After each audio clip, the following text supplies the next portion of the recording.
Hello students, मैं संजीव मिश्रा अपने YouTube channel पर आप सभी का हार्दिक स्वागत करता हूं। आशा करता हूं आप सब स्वस्थ मस्त और अपनी पढ़ाई में पूरी तरह व्यस्त होंगे। प्रिय विद्यार्थियों, आज हम सब पुनरावर्तन में व्याकरण के अंतर्गत समास में द्वंद्व समास, द्विगु समास और कर्मधारय समास का पुनरावर्तन करेंगे। प्रिय विद्यार्थियों, आज हम सब समास इस व्याकरण का पुनरावर्तन करेंगे।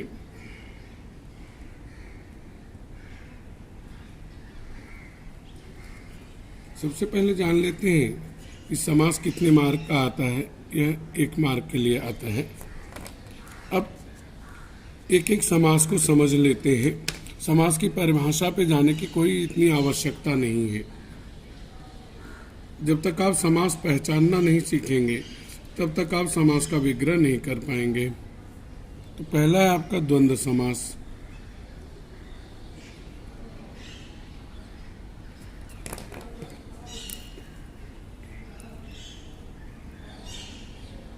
पहला शब्द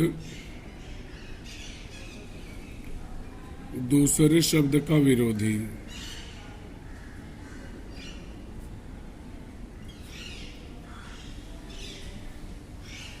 विरोधी होता है।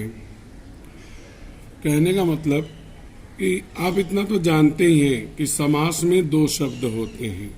समास में 2 शब्द होते हैं। तो पहला शब्द जो होगा दूसरे शब्द का विरोधी यानी विरुद्धार्थी शब्द होगा, अपोजिट वर्ड होगा। उदाहरण के रूप में जैसे अगर पहला शब्द है हमारा दिन, तो दूसरा होगा रात। यहाँ पे देखेंगे तो आप पाएंगे यह पहला शब्द है, यह दूसरा शब्द है। पहला शब्द दूसरे का विरुद्धार्थी है। ऐसे समय में जब इसका हम सामासिक विग्रह करेंगे तो वहाँ पर दोनों शब्दों के बीच में और लगाएंगे। ध्यान रखेंगे, दोनों शब्दों के बीच में और लगाएंगे।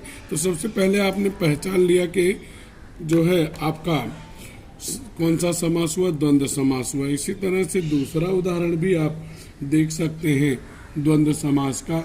जैसे है आपका पास पड़ोस। पहले तो पहचानना जरूरी है, उसके बाद विग्रह। अब यहाँ पे देखेंगे तो आप पाएंगे पास जो है ये पहला शब्द है, पड़ोस दूसरा। दोनों एक दूसरे के विरुद्धार्थी हैं। तो कहने का मतलब यहाँ पे कौन सा समास होगा, द्वंद्व समास होगा। यहाँ पे भी द्वंद्व समास। यानी कई बच्चे इस चिन्ह पे जाते हैं। चिन्ह पे नहीं जाना है, केवल ये देखना है कि 2 शब्द हैं या नहीं है, पहला शब्द दूसरे का विरुद्धार्थी है या नहीं है। यह बात भी ध्यान रखना है कि अगर 2 अर्थपूर्ण शब्द का मतलब अर्थ वाले शब्द, वे शब्द जिनका कोई अर्थ होता है, अर्थपूर्ण शब्द नहीं है तो वहां समास ही नहीं होगा।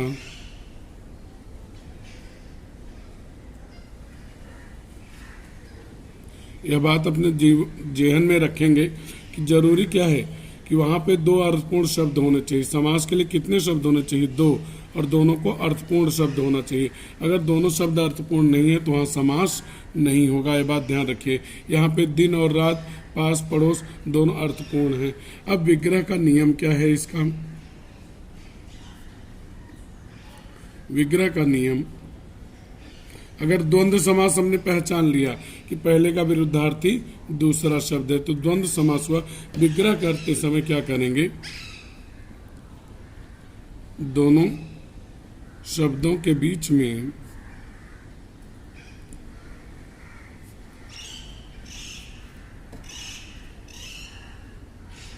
और का प्रयोग करेंगे। मतलब दोनों शब्द जो हैं उनके बीच में और का प्रयोग करेंगे। उदाहरण वही ले लेते हैं जैसे पहला था दिन, दूसरा था रात। अब यहाँ पे हमने क्या जाना, हमने यह जाना कि दोनों एक दूसरे के विरुद्धार्थी हैं। यह दोनों शब्दों का बीच का भाग हुआ। यहाँ पे क्या जोड़ दीजिए, और जोड़ दीजिए, दिन और रात। इतना आपने लिखा तो आपको हाफ मार्क मिल जाएंगे, आधा नंबर। इसके बाद में यह संधि विग्रह हो सामासिक विग्रह हो गया। अब समास का नाम लिखना है, हमने जाना ही है, पहचान ही लिया कि पहले का विरुद्धार्थी दूसरा है, तो कौन सा समास है, द्वंद्व समास है। तो यहाँ पे हम लिख देंगे द्वंद्व समास, द्वंद्व समास। और इतने पे हमें मिल जाएंगे हाफ मार्क, कुल मिला के 1 मार्क। इसी तरह से दूसरे उदाहरण को भी देखें अगर हम, या कोई अन्य उदाहरण ले लेते हैं, जैसे है सेवा शुश्रूषा, सेवा शुश्रूषा। अब इसका देखेंगे, ये दोनों एक दूसरे के विरुद्धार्थी हैं। तो सेवा और शुश्रूषा, यह द्वंद्व समास हो गया।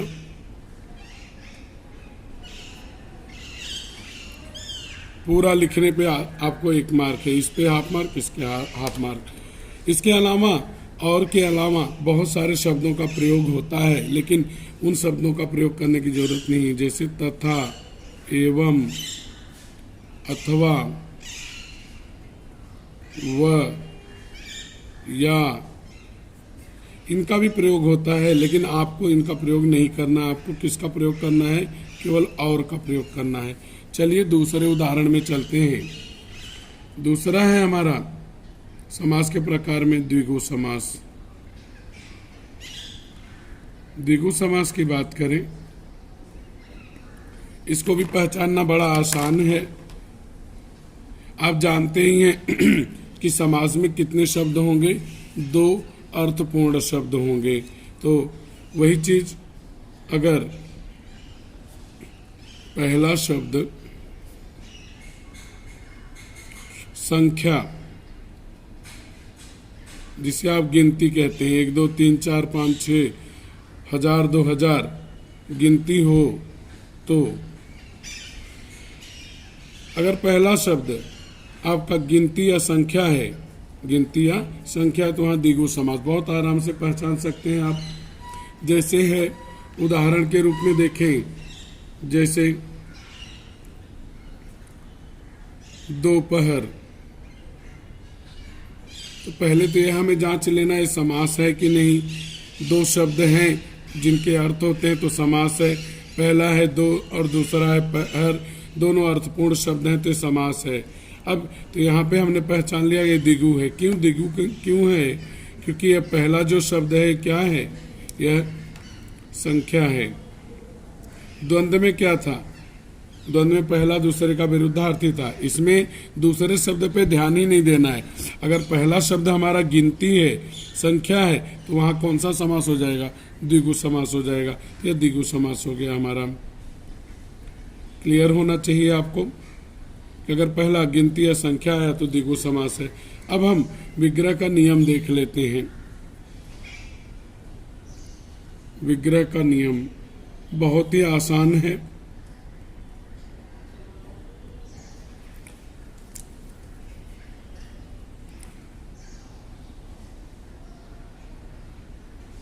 पहली चीज, पहले शब्द को ठीक वैसे लिखें, ठीक वैसे लिखें। अब उदाहरण में अगर हम देखें तो दोपहर था, उसमें पहला शब्द कौन सा हुआ? दो, उसको ठीक वैसे ही लिख दीजिए। दूसरी बात, दूसरे शब्द का बहुवचन बनाएं।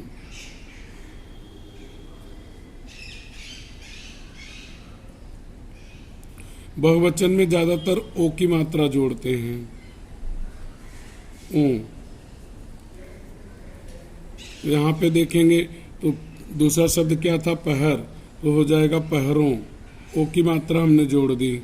यहाँ पे देखेंगे तो ओ की मात्रा हमने जोड़ दी है अ में। तीसरी बात जो प्रमुख बात है वह क्या है?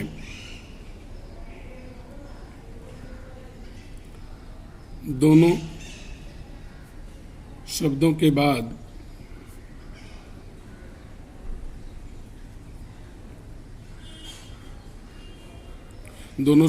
बाद का समूह लिखें। दोनों शब्द आपके हो गए, दो हुआ, पहरों हुआ, तो यहां लिख दीजिए केवल का समूह। तो दोपहर का सामासिक विग्रह क्या होगा? दोपहरों का समूह। इसी तरह आगे भी हम लोग देखते हैं अन्य उदाहरण के रूप में, जैसे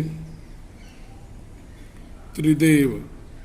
अब यहाँ पे देखेंगे तो यहाँ पे आप क्या देखते हैं कि यहाँ पे पहला शब्द त्रि हुआ, दूसरा देव हुआ। त्रि मतलब तीन। तो पहला शब्द ये क्या हुआ? ये संख्या हुआ, गिनती हो गया। तो यहाँ पे कौन सा समास होना चाहिए? द्विगु समास होना चाहिए। अब इसका विग्रह करते हैं। पहला शब्द ठीक वैसे ही लिख देंगे, त्रि की जगह हम 3 लिखेंगे। लिख दिया, पहला शब्द हो गया हमारा। इसके बाद नियम कहता है कि दूसरे शब्द का बहुवचन बनाओ। दूसरा है देव, तो वहां पे हम लिख देंगे देवों। अब इसके बाद दोनों शब्द हो गए लिख के, तो उसके बाद क्या लिखना है? का समूह। हमने लिख दिया का समूह। यह हमारा सामासिक विग्रह त्रिदेव का हुआ, और यहाँ पर समास का नाम होगा द्विगु समास। ध्यान रखें, मात्राओं की गलती आपके आधे मार्क डुबो देगी। अगर ग पे बड़ा ऊ लगा दिया आपने या यहाँ हलंत नहीं लगाया तो आपके हाफ मार्क गए। तो यहाँ पे हाफ मार्क इस पे है। ये दूसरा शब्द था आपका, ये जोड़ा गया शब्द हो जाएगा। हाफ मार्क आपका इस पे है, हाफ मार्क इस पे है, टोटल 1 मार्क का हुआ। इसी तरह से अन्य उदाहरण भी आप देख सकते हैं।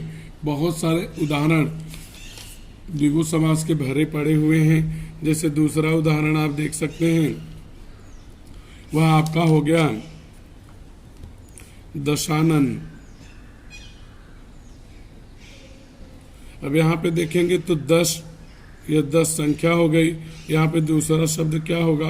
आनन। आनन का मतलब क्या होता है? मुख। 10 संख्या हो गई, मतलब कि आपका द्विगु समास हो गया। तो विग्रह कर सकते हैं। पहले पहला शब्द यहाँ बड़ा सा का छोटा सा हो जाएगा 10। आनन का बहुवचन आननों, आननों। इसके बाद जोड़ा गया शब्द का समूह, यह आपका हो गया द्विगु समास। इतना करने पे आपको 1 मार्क हो जाएंगे। केवल द्विगु लिख दिए तो भी मार्क कटने के पूरे चांसेस हैं। तो मार्क क्यों कटवा रहे हैं आप लोग? तीसरा लेते हैं। तीसरा हमारा कर्मधारय। कर्मधारय समास थोड़ा और डीप है। आज 3 ही समासों का हम लोग पुनरावर्तन करेंगे। इसमें कई पहचान है। जब पहला शब्द विशेषण हो। अब आप जानते हैं कि विशेषण का मतलब क्या हुआ? अच्छाई, बुराई, रूप, रंग, आकार, प्रकार, स्वाद, दशा आदि को बताता हो तो वो विशेषण शब्द हुआ। एक नियम तो यह है, इससे हम पहचान सकते हैं कि पहला शब्द विशेषण हो। दूसरी क्या बात होनी चाहिए? पहला शब्द सु, छोटा स पे छोटा उ, सत, सद, ये होना चाहिए। अगला तीसरी पहचान क्या है? या पहला शब्द कु, दुर, दुस,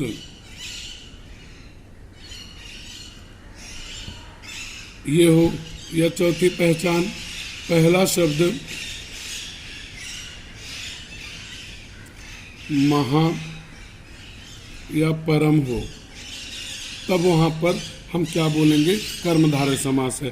तो बहुत जगहों पे पहला शब्द विशेषण रहता है, कई जगहों पर पहला शब्द सु सत सद रहता है, कई जगहों पे पहला शब्द कु दुर दुस होता है, इस पे हलंत लगा हुआ है, कई जगहों पहला शब्द महापरम होता है, तब वहाँ पे हम कर्मधारय समास मान लेते हैं। अब उदाहरण के रूप में आप देख सकते हैं यहाँ पे, जैसे हो गया आपका पीतांबर। अब यहाँ पे देखेंगे पहला शब्द आया पीत, पीत मतलब पीला, और यहाँ संध विग्रह आप जानते हैं, दूसरा हुआ अंबर, तो ये अर्थपूर्ण शब्द हुए, पहला पीला, दूसरा अंबर, अंबर मतलब कपड़ा। तो यहाँ पे देखेंगे तो यह रंग को बता रहा है। उसी तरह से यहाँ पे सु मतलब सुकर्म, इस तरह लिखा हो, सत मतलब सत्कर्म, या फिर सद मतलब सद्गुण। इस तरह से अगर लिखे हैं, पहले शब्द हो गए आपके, अगर ये हैं तो वहाँ पे कौन सा समास, कर्मधारय समास। इसी तरह से पहला शब्द अगर कु है तो कुकर्म जैसा शब्द होगा, या फिर दुर है, दुर्भाग्य। आप संधि विग्रह जानते हैं, र ये लगा हुआ है, यहाँ पे आता है दुर्भाग्य, या फिर दुस है,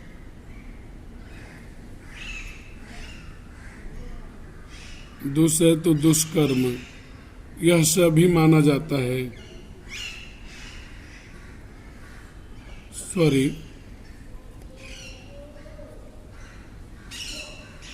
यहाँ पे दुष्कर्म में जैसे दुस्साहस,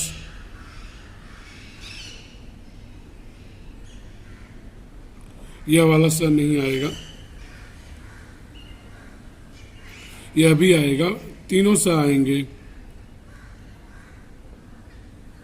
ठीक है। अगर महापरम है तो महात्मा, परम है परमात्मा। यह क्या हुए आपके, ये पहले शब्द महा हुए, परम हो गए, यहाँ पे दुष हो गया, यहाँ पे दुर हो गया, तो यहाँ पे कर्मधारय समास हुआ। अब यहीं से समझिए कि अगर सु सत सद है, ये तीनों लिखे हैं, तो इनकी जगह जब आप विग्रह करने लगेंगे तो आप अच्छा या सुंदर शब्द का प्रयोग करेंगे। सुसत सद की जगह अच्छा या सुंदर का प्रयोग करेंगे। उदाहरण देख लें आप, ठीक है। इसी तरह से अगर आप कुदुरदुष है तो इनकी जगह बुरा या खराब शब्द का प्रयोग करेंगे। कब करेंगे, विग्रह करते समय। महा या परम है तो इनकी जगह ये भी यही लिख सकते हैं, या फिर उत्तम या श्रेष्ठ भी लिख सकते हैं, श्रेष्ठ। अब विग्रह का नियम जान ले, तब उसके बाद विग्रह करें हम लोग। विग्रह का नियम,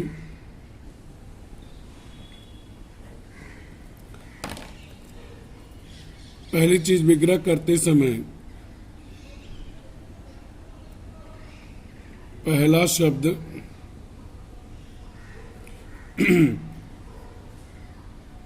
पहले शब्द को ठीक वैसे ही लिखें।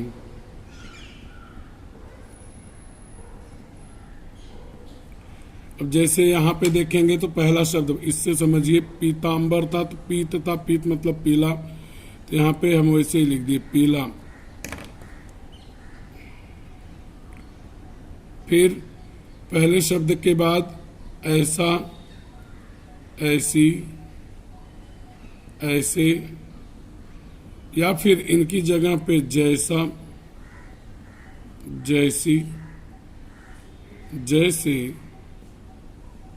यह लिखे, चाहे ये लिखे चाहे ये लिखे।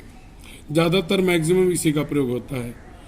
कई जगह पर जहाँ पे रूपक वगैरह होते हैं या आपके उपमा अलंकार होता है तो वहाँ पे रूपी या के समान लगता है। ये कहाँ पे होगा, पहला शब्द लिखने के बाद। जैसे पीला आपने लिखा तो यहाँ पे पीला पुल्लिंग एक वचन है तो ऐसा आएगा, ये पुल्लिंग एक वचन के लिए है।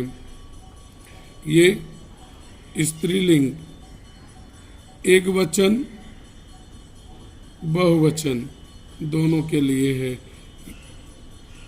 यहाँ पे सॉरी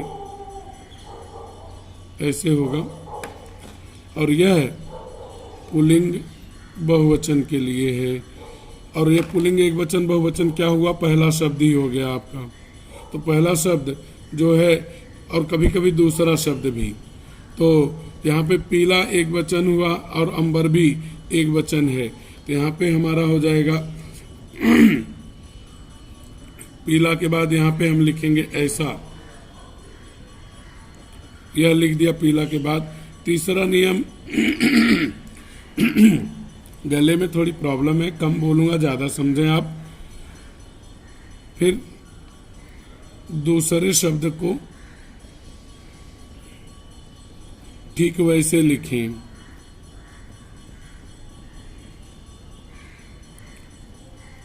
और दूसरा शब्द क्या था यहाँ पे, अंबर, उसको ठीक वैसे ही लिख दीजिए। तो पीतांबर का संधि विग्रह हो गया। पहले पहला शब्द पीत से पीला, इसके बाद इनमें से एक ऐसा। ऐसा कैसे हम लिए कि क्योंकि अंबर और पीला दोनों पुल्लिंग एक वचन है। इसके बाद दूसरा शब्द, अब यहाँ पे आपका क्या हो जाएगा, कर्मधारय समास हो गया।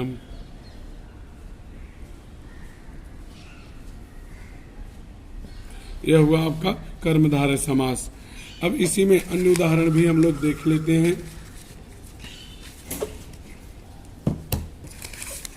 अन्य उदाहरणों में ठीक इसी के नीचे अब किसका उदाहरण देखें, जैसे सु का एक देख लेते हैं। जैसे हो गया सुकर्म, सुकर्म है, यहाँ पे पहला सु आया है, तो सु की जगह हमने क्या लिखा है, सु की जगह हम अच्छा लिखेंगे, तो हमने लिख दिया अच्छा। यह पहला शब्द हो गया हमारा सु की जगह पे, पहला शब्द। इसके बाद इनमें से एक पहला शब्द हमने ठीक वैसे ही लिख दिया, सु था, सु नहीं लिखेंगे, अच्छा लिखेंगे। अब दूसरे शब्द में ऐसा, ऐसी, ऐसे में से हम लिखेंगे। तो अच्छा पुल्लिंग एक वचन है, तो हम लिखेंगे ऐसा। अगर अच्छे होता तो ऐसे, अच्छी होता तो ऐसी। इसके बाद दूसरा शब्द हम ठीक वैसे लिखें। दूसरा शब्द क्या है, कर्म, अच्छा ऐसा कर्म। यह हमारा समासी विग्रह हुआ कर्म का, यहाँ पे कर्मधारय समास। तीसरा अगला उदाहरण लेते हैं, वह हमारा कैसा है, किस पे है, सत पे है। मान लीजिए कि यह लिखा है सत्कर्म, तो यहाँ पे सत हमारा पहला शब्द है, कर्म दूसरा। सत की जगह हम क्या लिखने वाले हैं, अच्छा, तो हम लिखेंगे अच्छा। फिर से ऐसा कर्म, तो यहाँ पे कर्मधारय समास। तीसरा उदाहरण लेते हैं, तीसरा किस पे है, सद्गुण पे है। तो तीसरा किस पे है, सद्गुण पे है। तो सद्गुण को लेते हैं, वही उदाहरण सद्गुण। अब यहाँ पे पहला सद आया, हमने पहचान लिया कर्मधारय है, तो यहाँ पे कर्मधारय पहचानने के बाद सद की जगह हम क्या लिखने वाले हैं, अच्छा लिखने वाले हैं। आपने पहले देखा भी है, सद की जगह पे हम अच्छा लिखने वाले हैं, यह आपको दिख रहा होगा। तो यहाँ पे अच्छा लिख दिया। फिर उसके बाद क्या लिखने वाले, नियम के अनुसार कि ऐसा, ऐसी, ऐसे। तो अच्छा जो है वो पुल्लिंग है, तो ऐसा लिखेंगे। फिर उसके बाद अगला लिखेंगे गुण, ये दूसरा शब्द, वह है हमारा गुण। यह हुआ कर्मधारय समास। आगे बढ़ते हैं हम लोग। अगला हमारा उदाहरण है ये वाला, इनके उदाहरण ले लेते हैं हम लोग। वह है कुर, तो जैसे कुख्यात, कुख्याति, यह उदाहरण हमने लिया। तो आप देखिए यहाँ पे कु लिखा हुआ है, यहाँ भी कु आया पहला, दूसरा हुआ ख्याति। तो कु पहला शब्द हुआ, तो हमने जान लिया कि कर्मधारय हुआ। अब हमारा नियम क्या कहता है कि पहले शब्द को ठीक वैसे लिखें, तो हम पहले शब्द को वैसे लिख दे रहे हैं, लेकिन कु की जगह बुरा या खराब लिखेंगे। अब ख्याति होती है, स्त्रीलिंग है ये शब्द, स्त्रीलिंग है और एक वचन है, तो यहाँ पे हम लिख देंगे बुरी। बुरा इसलिए नहीं कि पुल्लिंग नहीं है, तो ये हो जाएगा बुरी। अब उसके बाद पहला शब्द होने के बाद हमें लिखना है ऐसा, ऐसी, ऐसे में, तो स्त्रीलिंग एक वचन रहने पे ऐसी आता है, हमने लिख दिया ऐसी। अब इसके बाद दूसरा शब्द ठीक वैसे ही वह लिख दिया ख्याति। ख्याति का मतलब क्या होता है? प्रसिद्धि, पॉपुलैरिटी जिसे आप कहते हैं, प्रसिद्धि। यहाँ पे देखेंगे तो यह कर्मधारय हुआ, क्यों? क्योंकि पहला शब्द कु हुआ, कर्मधारय समास। अगला देखेंगे तो अगला है आपका दुर्भाग्य। यहाँ पे दूर आया हुआ है, उसका उदाहरण हम लोग लेते हैं।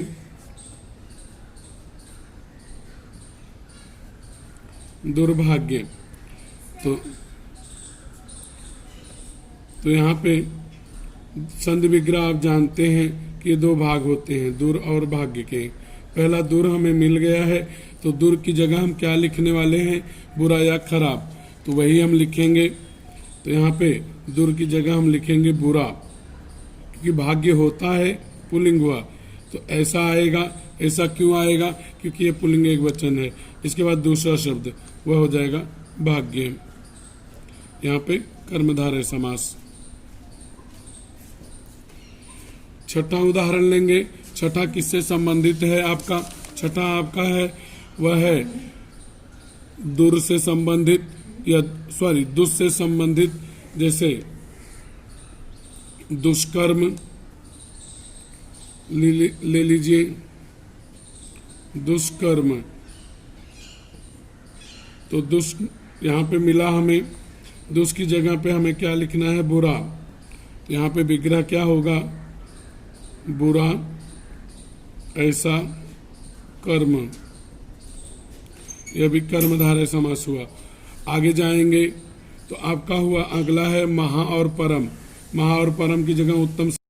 बच्चों, अगर आपको मेरा पढ़ाना अच्छा लगा तो वीडियो को लाइक कीजिए, चैनल को सब्सक्राइब कीजिए और वीडियो शेयर कीजिए तथा कमेंट बॉक्स में कमेंट कीजिए कि आपको मेरा पढ़ाना कैसा लगा।